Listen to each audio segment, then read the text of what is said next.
So we've all heard that our body is a temple and that we should take care of it, eat right and work out. But for so many Christians, we struggle to actually implement this. And so today, I have a special guest, an online fitness coach, Krefrene Zapka, who is going to share with us how we can simplify our fitness and make it easier for us to implement and actually treat our bodies the way God intended us to treat our bodies. He's also an online fitness coach. So he's built his whole business online. So we're going to talk about that as well.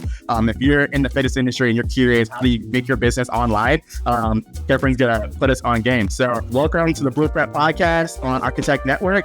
Let's get started. Let's do it. Thank you for having me.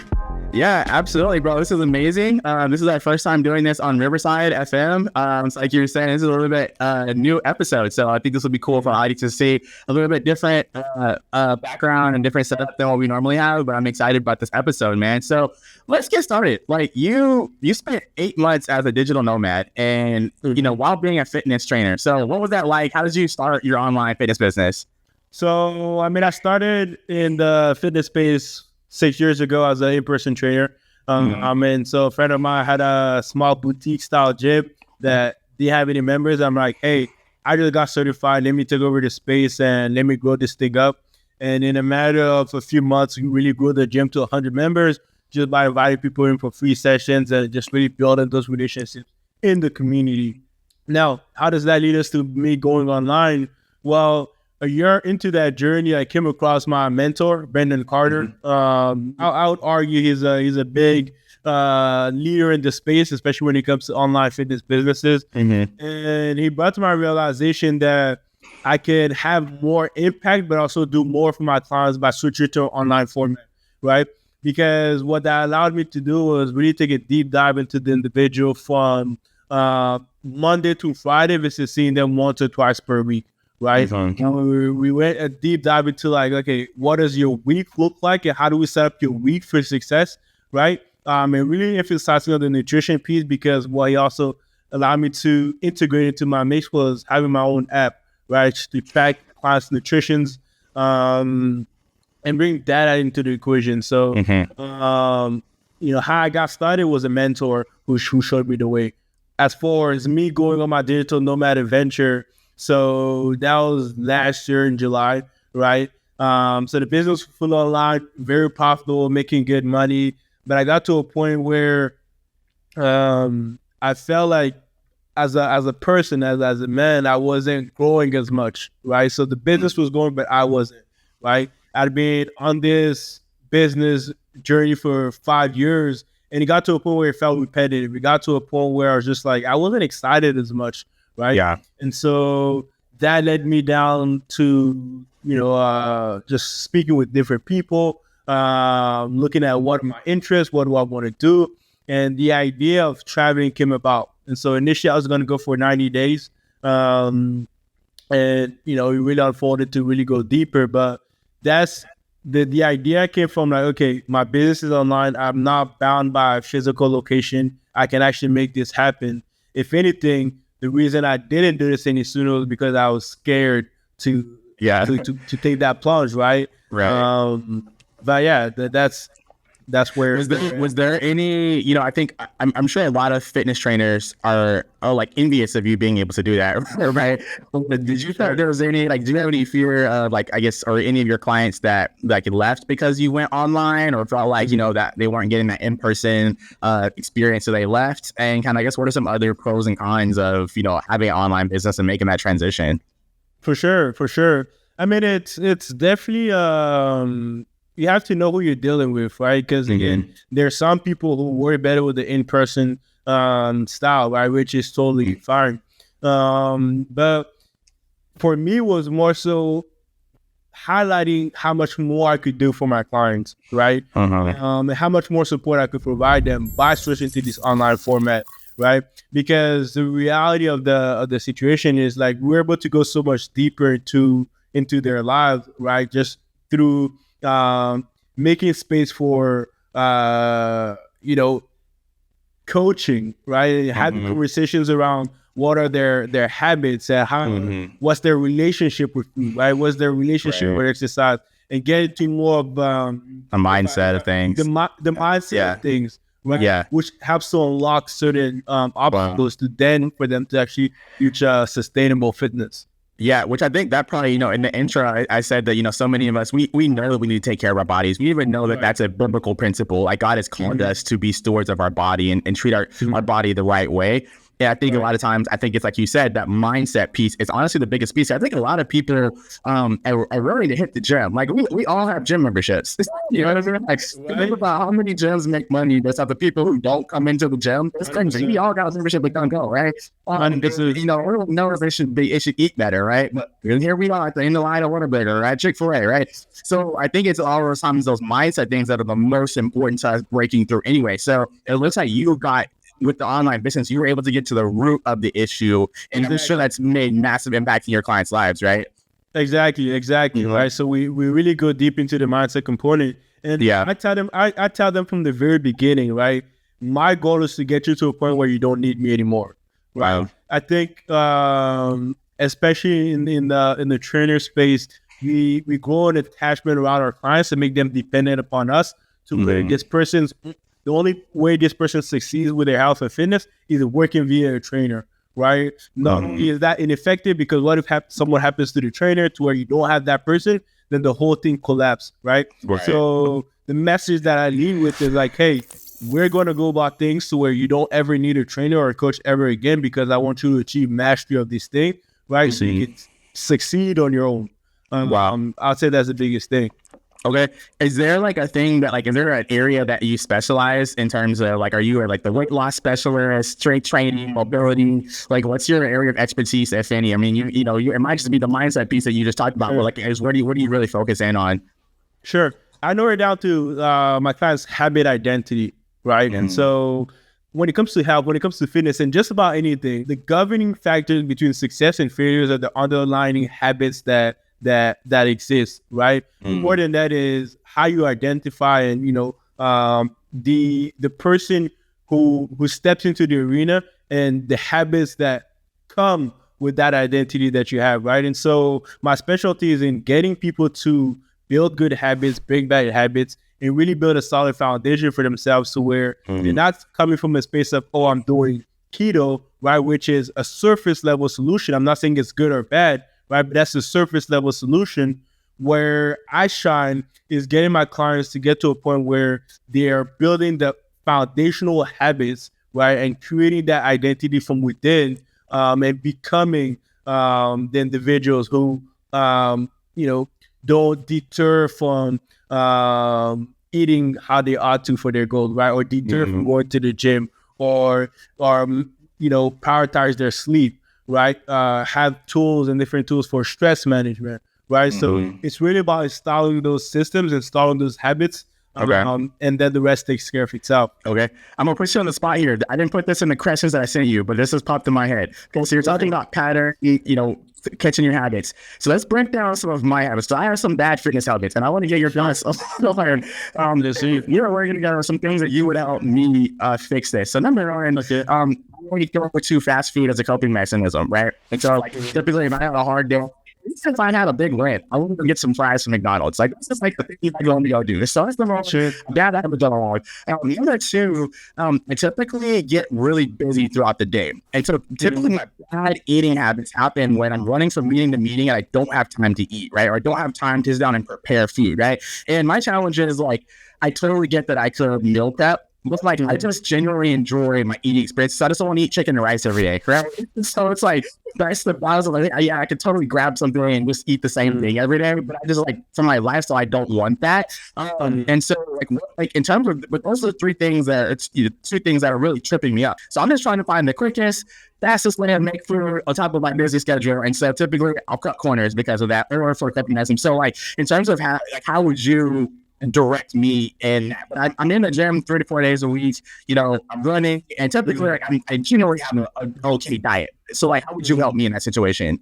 For sure, that's a great question. So there's a lot to unpack there, right? Because you mentioned a couple of different things. From you have this understanding that meal prepping means eating the same boring foods, which is common, right? But it couldn't be further from the truth, right? You can make your meal prep fun. You can have the diversity that you want. But that's a different conversation. Okay.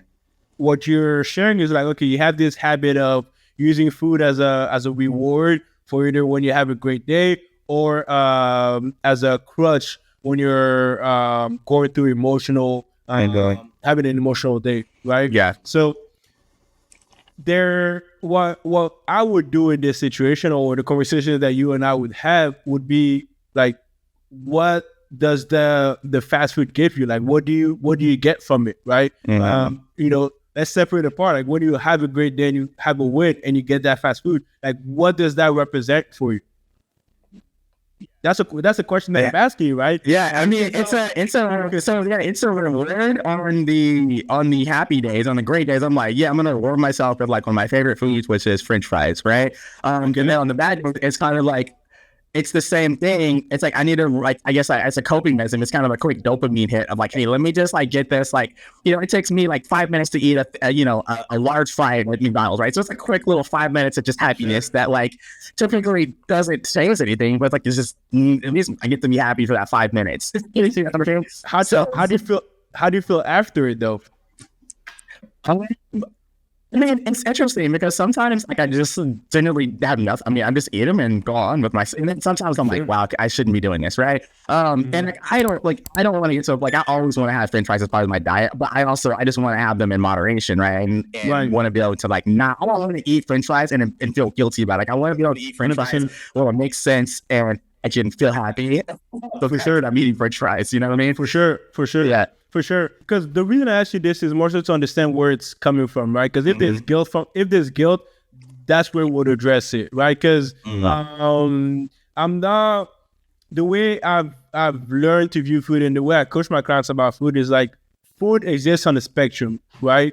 I think there's this misconception that there's such thing as good food and bad food, right? And actually coach my clients against that mentality, because when you have this relationship with food where something is good versus bad, there's a messaging that you tell yourself, right? Oh, when I'm eating this bad food, right, that makes me a bad person, right? It becomes an emotional turmoil where you internalize the messaging that you gain from the food. So food exists on the spectrum from food you should always have and food you should rarely have, right? And then there's that line in the middle of sometimes, occasionally, more often, right? For example, going to McDonald's, right? If that's something that makes you, I mean, I don't want to be on here and saying like, okay, but like the foods that you enjoy exist on the rarity spectrum. Yeah. So that's more so where it would go into, like, help you understand, like, okay, what's your relationship with this food, right? And are you having it to the point that it's a detriment to your goal and it's a detriment to your health, right? I'm not a big fan of like eliminating things out of your diet. It's just more so about optimizing to make sure that we get to the end goal. Yeah, I love that. And is that the simplification that you're talking about? I see a lot of your branding, your messaging, you're talking about simplifying the process. Is that it? Like what you just described is like relieving some of those pressures that we put on ourselves and some of those like myths and mindset blocks? That's part of it, right? So really getting individuals to have a release around how they approach health, right? Versus this good or bad, or this another big one is like the all in or nothing. All right. It's really releasing the pressure and the stress that we tend to put ourselves around this topic. And again, this is actually as something that's like is the industry's fault, right? If we're looking at it, there is a lot of information out there like you should do this and you should do that and this is unhealthy and this is healthy, right? There's a lot of information out there which makes it even more confusing for the people on the back end who want to learn, right? To the point where they have a certain beliefs that just don't serve them, right? So make it simple by answering and eliminating those questions.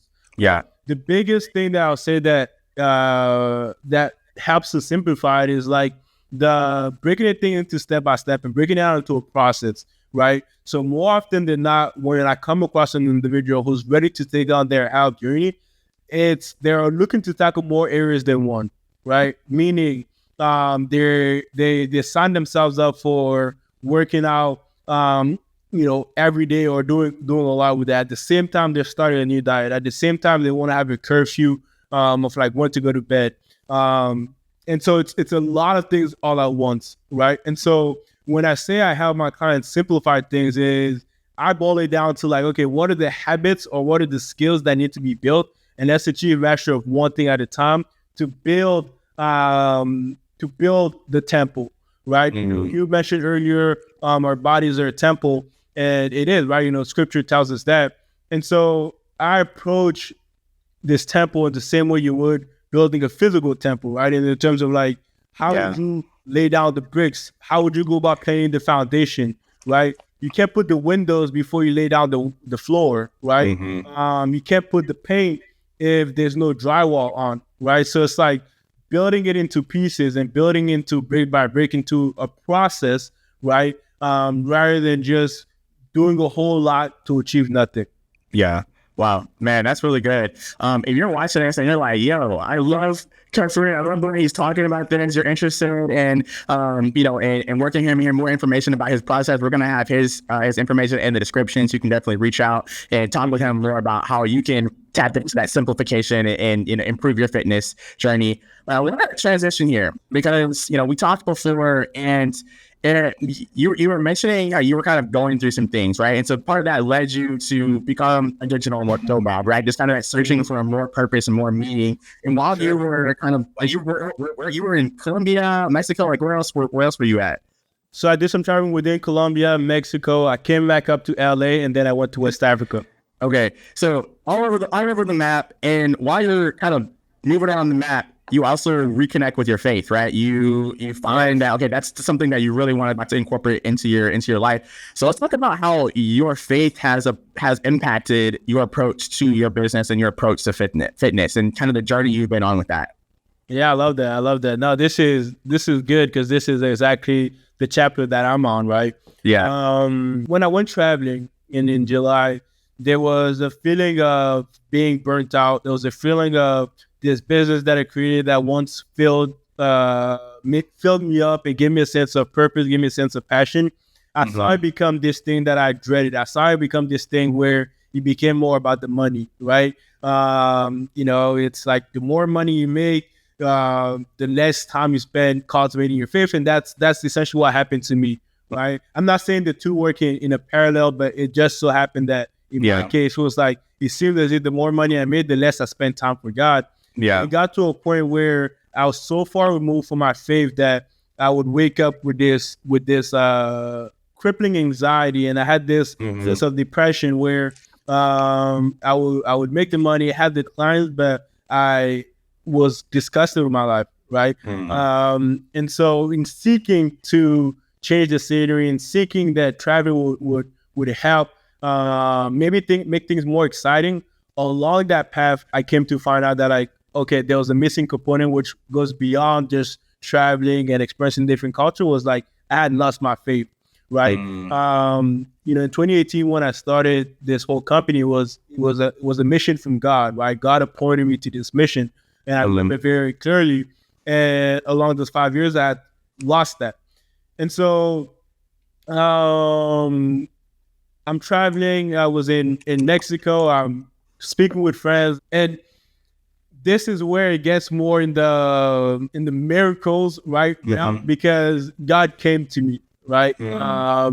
It's always interesting talking about this because while I know a lot of Christians experience these unbelievable things, I know some haven't, and it may feel a sense of, well, my faith may not be strong enough, or like they may feel like there's something wrong with them. And so I want to be intentional about making space for those for people, whichever background that you are. Everyone's faith looks differently, right? Yeah, I really appreciate you saying that. By the way, that's amazing. For sure. Because I was one of those people, right? I would see people's faith from afar, and be like, wow, like this. Like God loves this person. Like, what about me? Right? No, go ahead.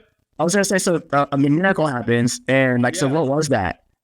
So I was speaking to a friend, and we were talking about just like live business in general, And what I said was a miracle is because in that, a friend whom I had spoken to about any and everything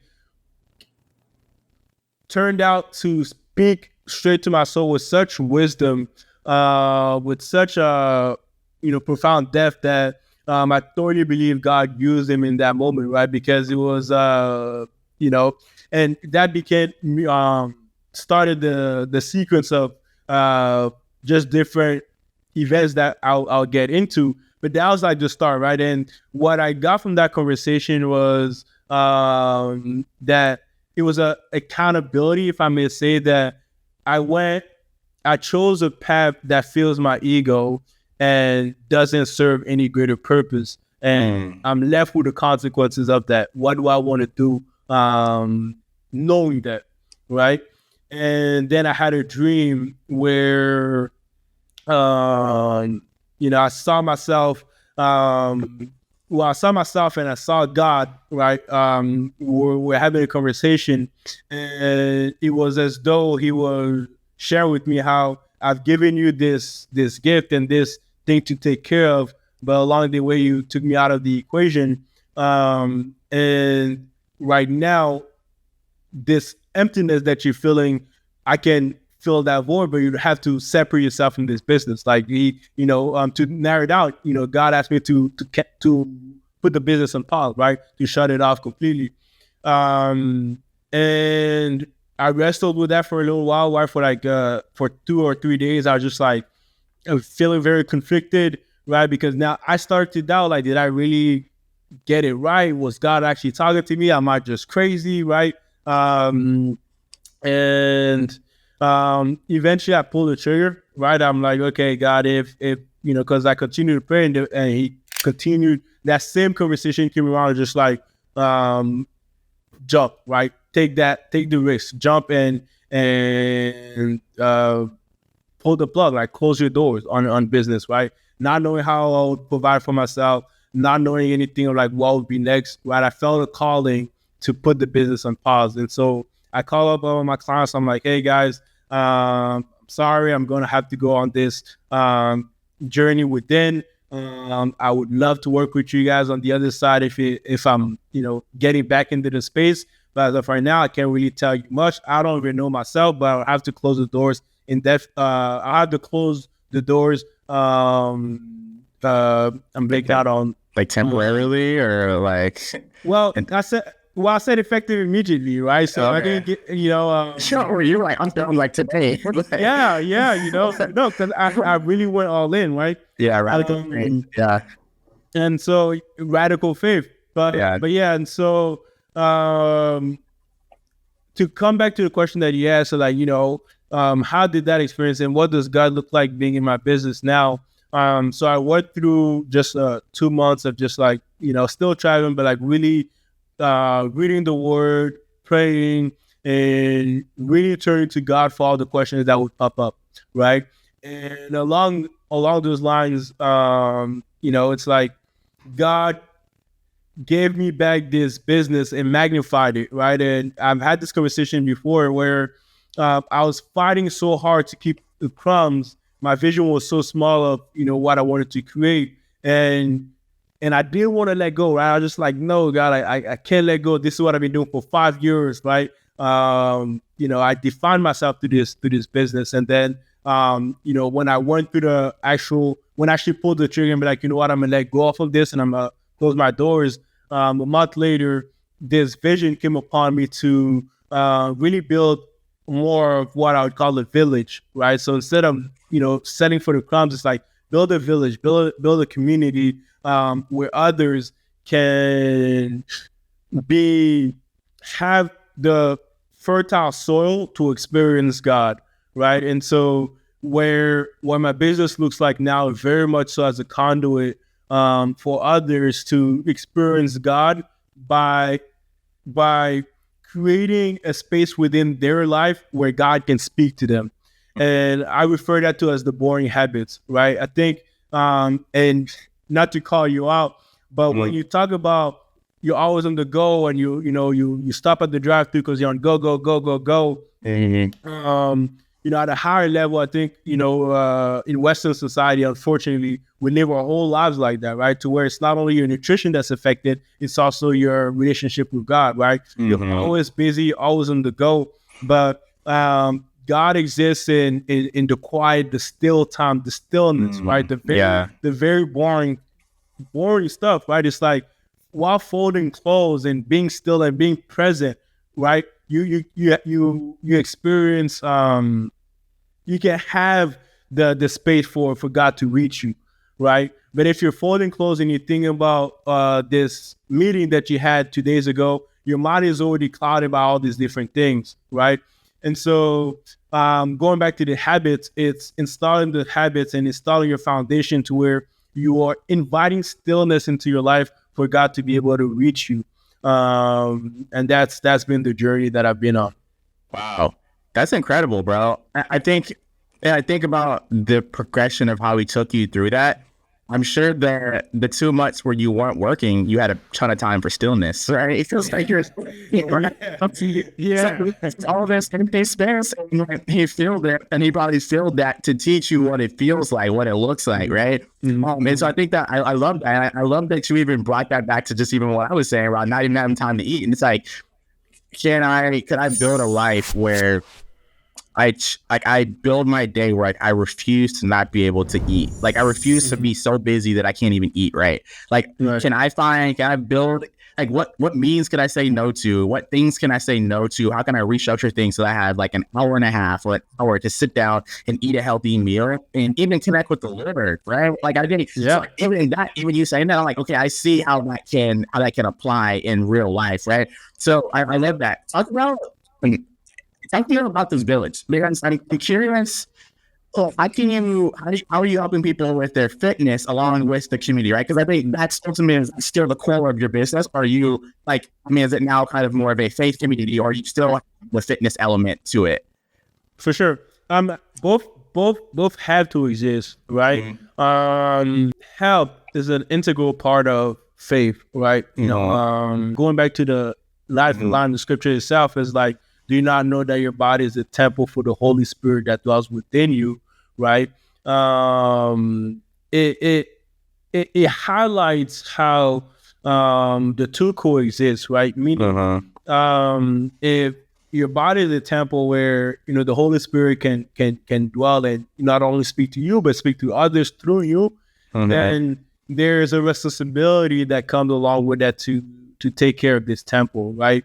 And to put it into a picture format, right? It's like our bodies are a walking church, right? And so if we look at our church and within itself, right, and the church is a very sacred place, right? You wouldn't finish eating your sandwich and throw the wrapper on the church floor, right? Or you wouldn't come into the church and just start smoking, right? Whether you believe or not, right? Because there's a respect that comes with the entity that it is, right? It's a sacred place, right? And we all do it. We all approach it with respect, right? Whether it's attempting not to curse when you're in church, whether it's being obedient, whether it's again not eating during service, right? There's this respect that comes when we step into these sacred places, right? And so if we do that to the church, which is a physical building, right, then how unfortunate is it that we don't give our own body, our own church, that same respect, right? And if we're filling ourselves up with junk, how can we expect to have the space for God to nourish our bodies, right? For God to nourish our soul, if the foods that we eat have, because again, food is information, right? If the food that we have send a different information, right? It makes us feel lazy, it makes us feel groggy, it makes us feel this anxiety, right? So I say all this to say that it's like, when I think about this community, I don't look at fitness as an independent entity than faith, right? It's two sides of the same coin.